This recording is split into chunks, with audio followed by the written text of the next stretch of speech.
co-creation is something that we do naturally as makers and as choreographers and theater people, artists, but it's also something that can have another light to it. One of the things I lacked when I first started was confidence and understanding where I was and who I was and what my positioning was as a choreographer within this very complex world. And I think that's one of the things that we can give them.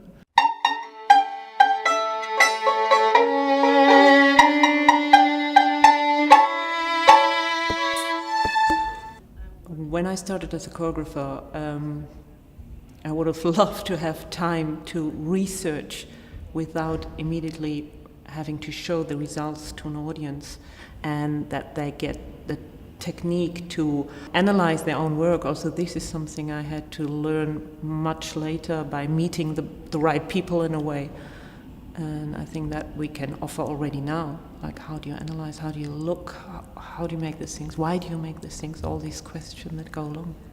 I think this master is very relevant. I think. I mean, when I started choreography, it didn't exist actually, and there were some times I thought, is it necessary basically? Yeah? Because I think the most important thing of a choreography is having talent and also having the urge to create something. I think if I would have more support, more knowledge, more tools given by people, it would have helped me a lot actually. Ideas that are going to be worked on today in regards to this master's degree.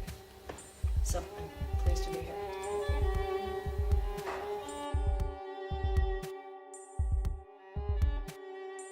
There are some key words that are for us essential to work with. The first one is, and that came already, I said it several times already, is co-creation. And it's a very popular word on this moment, and we are very aware of it.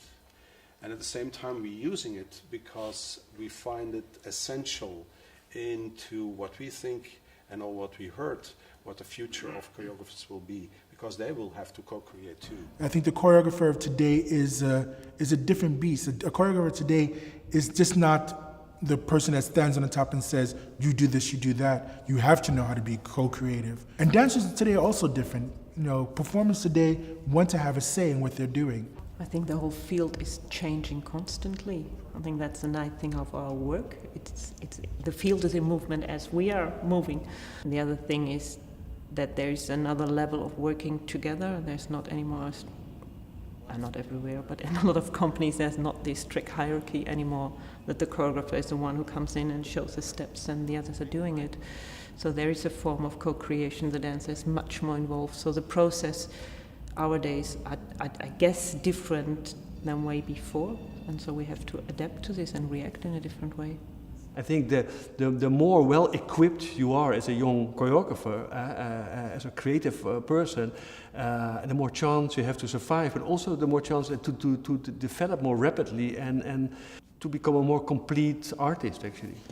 I offer you the possibility to cross borders with support, to fully explore unknown territory.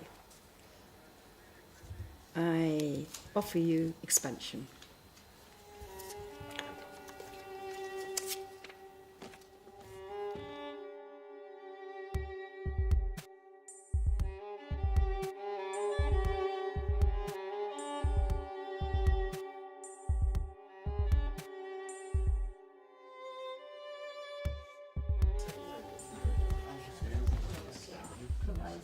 The basis of this and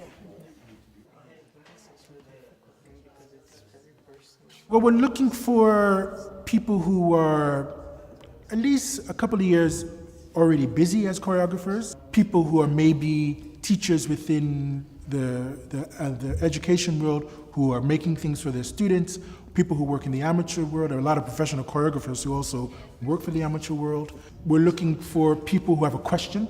That's very, very important. A research question, an artistic research question. People with crazy ideas, people who can think out of the box, who can come with new, surprising ideas and original, and maybe who are looking to go to the edge of things, and also people who are open-minded is very important. We're talking about co-creation, we're talking about blended learning, we're talking about a digital society, we're talking about linking the professional world to the amateur world, to the circus world, giving a young choreographer 2 years to sort of work on one idea, to enrich it, to fail in some things and to learn from what you failed from is a very special thing and a very unique thing. Because sometimes in the producing, you lose your way. And it's nice to give them a place, a space to stop and reflect and see what they're doing and why they're doing it and to go further. How do you facilitate exposure? Because I think in a sense that once you expose people to the right things, the research process is inherent in the curiosity of the person that you bring into the program anyway. Yeah. And if you are asking them to compose on the basis of exposure, that they're already doing a kind of research. Their ability to articulate that is what you're developing as the skill. This relation with the working field, professional work in the early stage is very important because people can have a taste of the real life of how things really happen, and if that happens in a situation that they're still safe and protected, I think that's very good. I would love to give people some comments or feedback, or to give them also facilities, maybe to give somebody space and also believe in somebody's ideas. You're coming here to do this course because there are a lot of different ideas that are coming into this course that you're going to be confronted with and that you're going to be able to take things from. What I imagine now is that you learn to look through other eyes and broaden your own horizon about what movement is.